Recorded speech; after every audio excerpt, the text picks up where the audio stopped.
이 시간 다 같이 사도신경 하심으로 1월 24일 수요 강단 시작하도록 하겠습니다. 전능하사 천지를 만드신 하나님 아버지를 내가 믿사오며 그 외아들 우리 주 예수 그리스도를 믿사오니 이는 성령으로 잉태하사 동정녀 마리아에게 나시고 본디오 빌라도에게 고난을 받으사 십자가에 못 박혀 죽으시고 장사한 지 사흘 만에 죽은 자 가운데서 다시 살아나시며 하늘에 오르사 전능하신 하나님 우편에 앉아 계시다가 저리로서 산자와 죽은 자를 심판하러 오시리라. 성령을 믿사오며 거룩한 공예와 성도가 서로 교통하는 것과 죄를 사하여 주시는 것과 몸이 다시 사는 것과 영원히 사는 것을 믿사옵나이다. 아멘.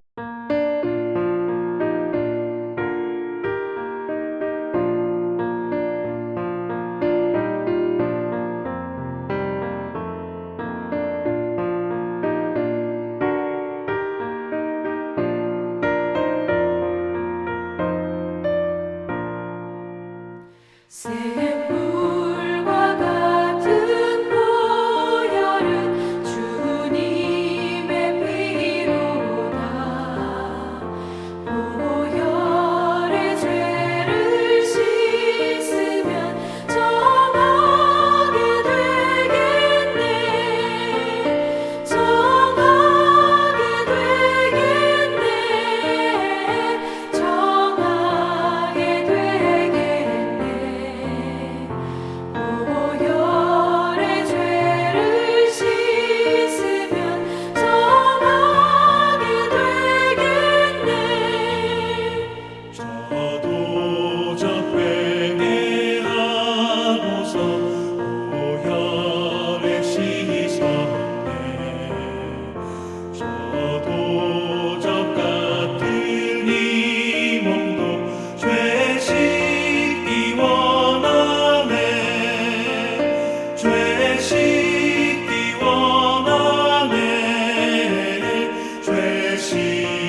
네, 함께 기도하겠습니다.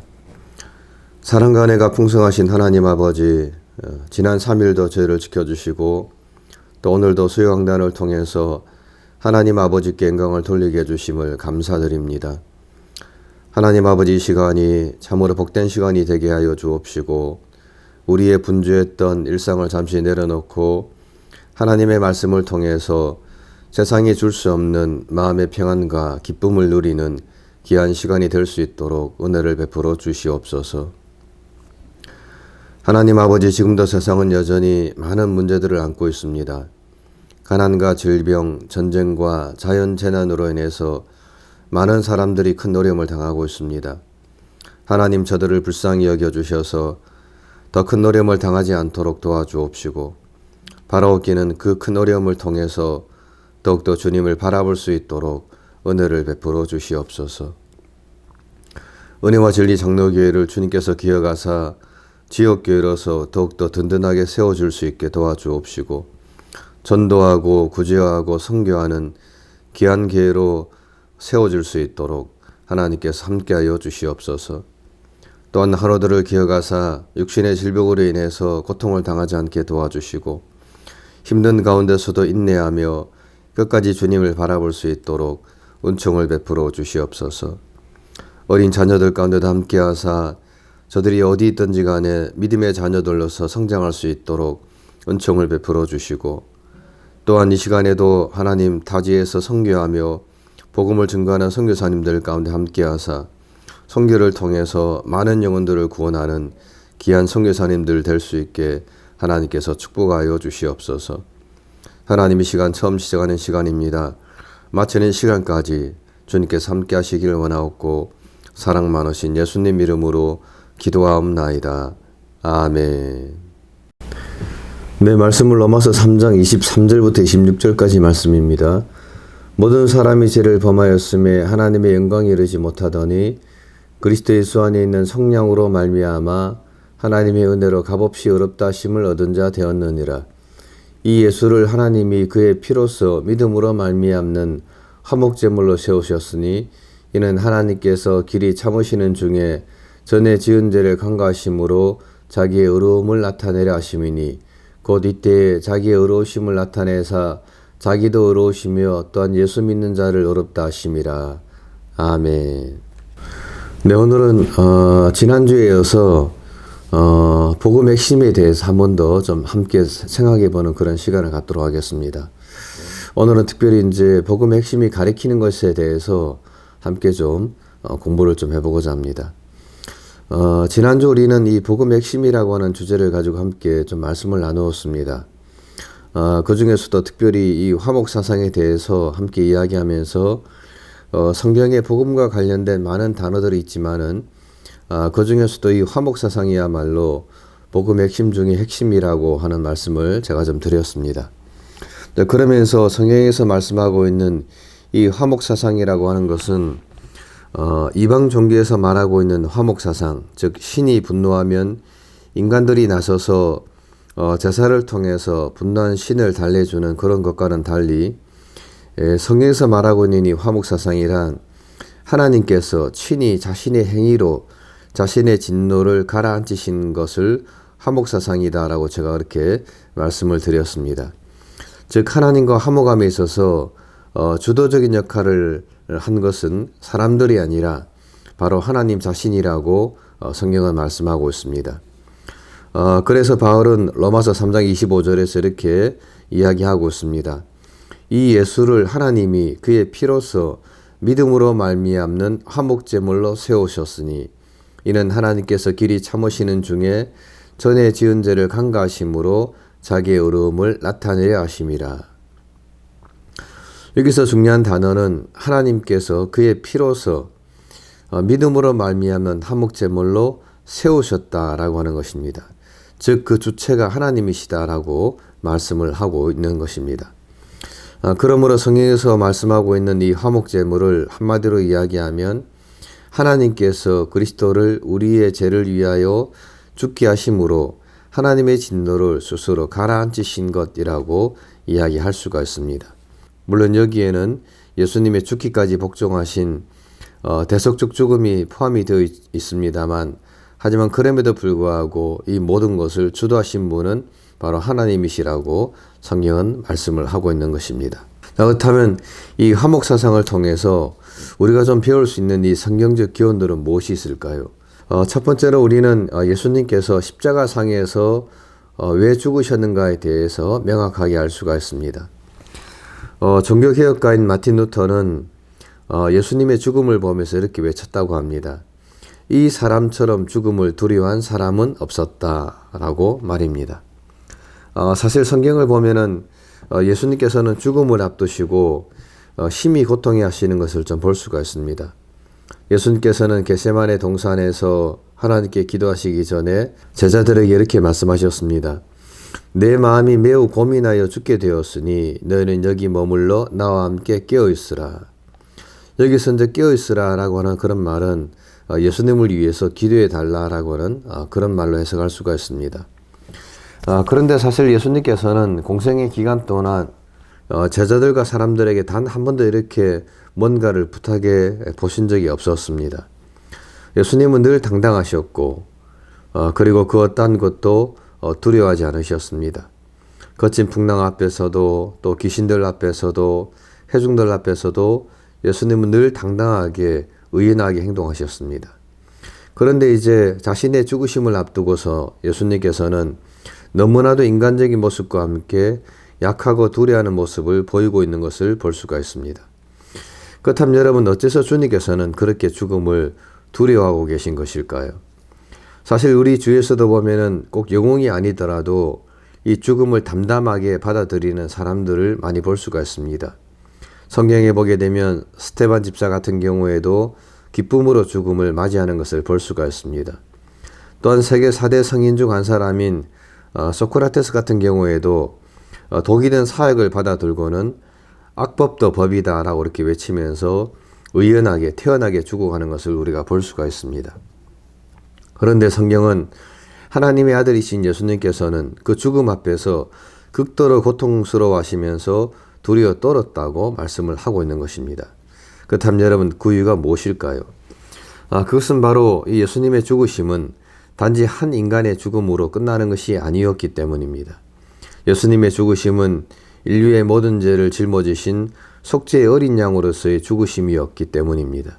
즉 세상의 모든 죄에 대한 하나님의 심판을 받는 자리이며 하나님께 버림을 받는 자로서의 죽음이었기 때문에 예수님께서는 그렇게 두려워하셨다라고 성경은 말씀을 하고 있습니다.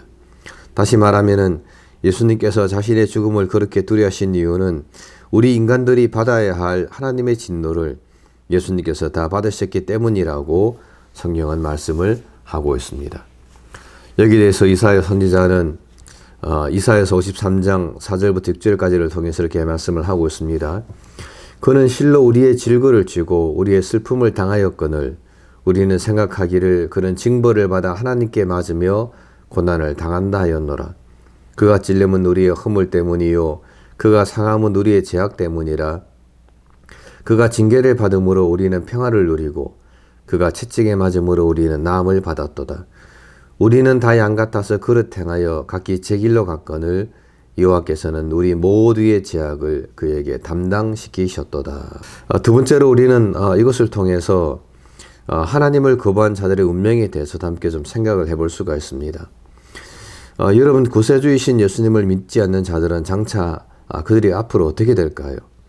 여기에 대해서 이제 보편 구원론자들은 모든 인류는 결국에는 구원에 이르게 될 것이며 악인의 영혼 역시 때가 되면 죄의 징벌에서 풀려나 하나님께로 돌아가게 될 것이라고 주장을 하고 있습니다. 즉 보편 구원론자들은 모든 인류가 결국 다 구원을 받을 것이라고 말을 하고 있습니다. 그러나 사실 성경은 다르게 말씀하고 있습니다. 성경은 이 땅에서의 삶이 영원한 삶을 결정할 것이라고 말씀하고 있습니다. 스스로 속이지 말라. 하나님은 만홀히 여김을 받지 아니하시나니 사람이 무엇으로 심든지 그대로 거두리라 라고 말씀하고 있습니다. 성경은 이 땅에 있을 때 하나님을 배척한 이들은 죽음 이후에 하나님께로부터 영원토록 배척을 받을 것이다 라고 말씀하고 있습니다. 보편 구원론자들은 성경에 나오는 인물 중에 가룟 유다도 결국 구원을 받을 것이라고 주장을 합니다. 하지만 예수님은 가룟 유다가 구원받을 것이라고는 결코 말씀하지 않으셨습니다. 도리어 예수님이 이렇게 말씀하셨습니다. 인자는 자기에게 대하여 기록한 대로 가거니와 인자를 파는 그 사람에게는 화가 있으리로다. 예수님께서는 가룟 유다가 구원받을 것이라고는 결코 말씀하지 않으셨습니다. 그렇다면 하나님을 거부한 자들이 장차 받을 형벌은 무엇입니까? 한마디로 말하면 모든 좋은 것들을 다 빼앗기게 될 것이다 라고 하는 것입니다. 십자가상에서 예수님께서는 전에 이 땅에서 자신이 가지고 계셨던 모든 좋은 것들을 다 잃어버리셨습니다.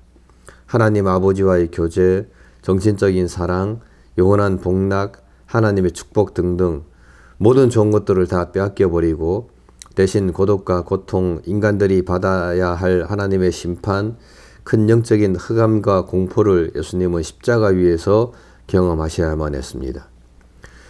그리고 그것은 십자가 위에서 당하시는 육체적인 고통과는 비교할 수 없는 고통이라고 이야기할 수가 있습니다. 비록 그 육체적인 고통이 아무리 크다고 할지라도 십자가 처형은 사실 인류 역사 이래 가장 잔인한 처형 형태 중에 하나입니다. 하지만 그럼에도 불구하고 예수님께서 겪으신 이 영적인 고통에 비하면 그 육체적인 고통은 아무것도 아니라고 이야기할 수가 있습니다. 사람들은 종종 예수님의 고난을 육체적인 고통으로 생각하는 사람들이 있습니다. 하지만 성경에서 말씀하는 예수님의 고통은 영적인 고통이며 정신적인 고통이었습니다. 그것이 어찌나 고통스럽든지 예수님은 매 순간 절망하고 절규하는 것을 볼 수가 있습니다.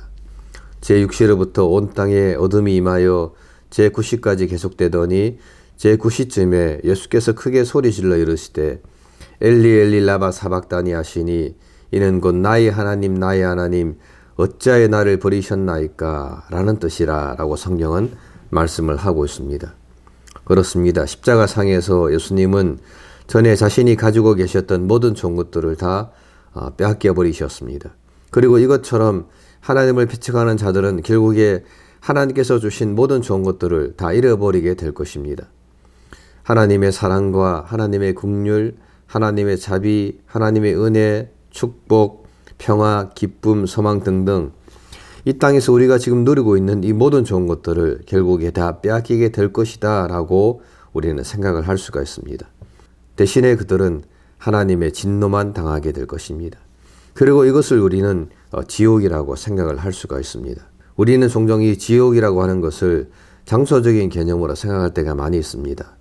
하지만 지옥이라고 하는 개념은 더 이상 하나님의 자비가 없는 곳, 하나님의 사랑과 긍휼이 사라진 곳, 그리고 오직 하나님의 진노만 있는 곳, 그것이 바로 지옥이다라고 우리는 이야기를 할 수가 있습니다. 세 번째로 우리는 이 화목사상을 통해서 하나님과의 화평에 대해서도 함께 좀 생각을 해볼 수가 있습니다. 우린 흔히 하나님의 평화라고 하면 이 내적인 평온과 행복감 그리고 마음의 평안을 생각할 때가 있습니다.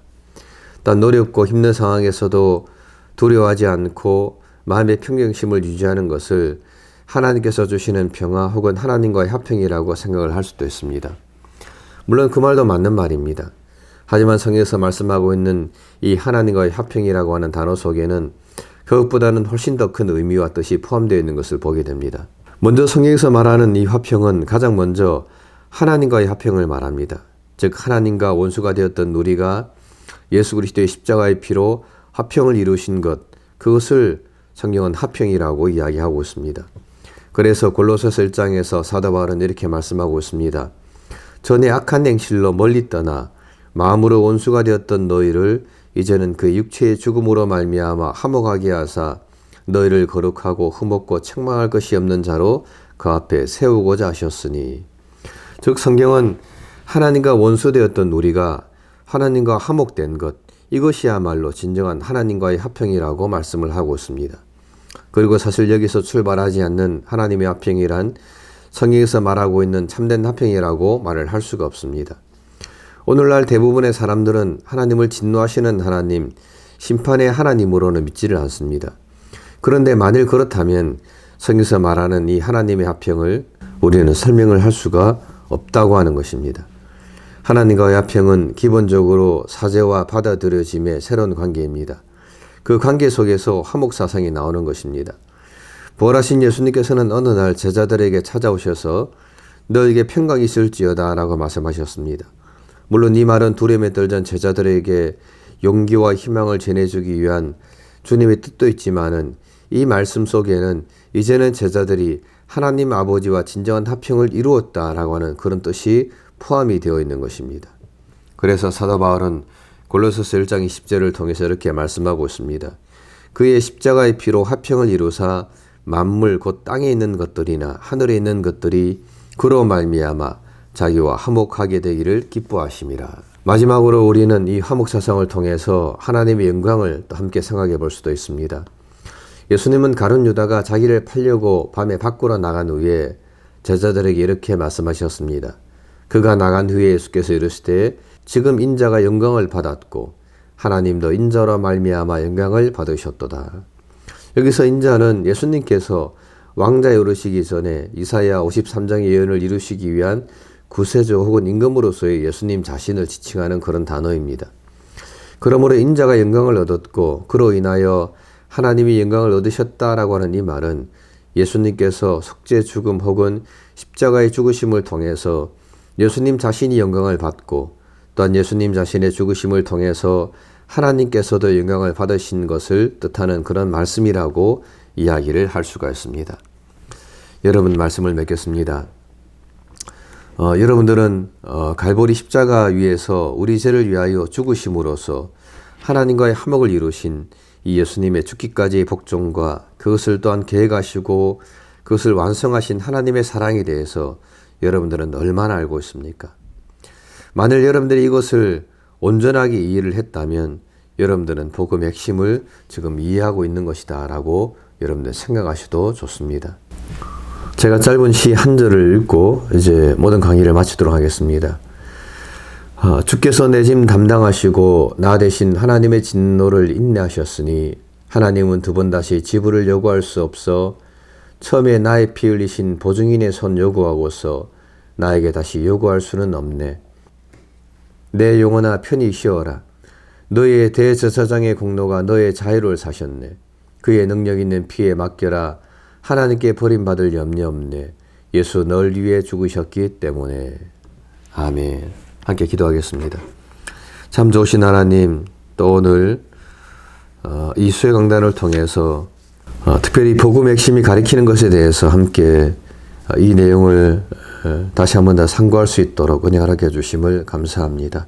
하나님, 예수님의 죽으심을 통해서 우리와 하나님과의 관계가 화목이 되었고 그 화목된 관계를 통해서 우리가 장차 영원한 하나님의 나라에 가서 영생을 누리며 하나님과 함께 더불어 살 소망 가운데 지금도 살아갈 수 있도록 은혜를 허락해 주심을 감사합니다.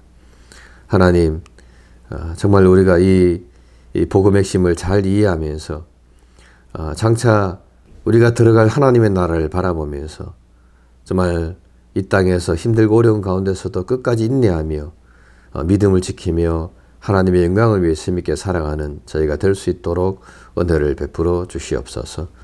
하나님 아버지의 크신 은혜와 사랑 감사하옵고 사랑 많으신 예수님 이름으로 기도하옵나이다. 아멘. 주기도문으로 수요강단 마치도록 하겠습니다. 하늘에 계신 우리 아버지여, 이름이 거룩히 여김을 받으시오며 나라의 마옵시며 뜻이 하늘에서 이룬 것 같이 땅에서도 이루어지리이다. 오늘날 우리에게 일용할 양식을 주옵시고 우리가 우리에게 죄 지은 자를 사하여 준 것 같이 우리 죄를 사하여 주옵시고 우리를 시험에 들게 하지 마옵시고 다만 악에서 구하옵소서. 대개 나라와 근서와 영광이 아버지께 영원히 있사옵나이다. 아멘.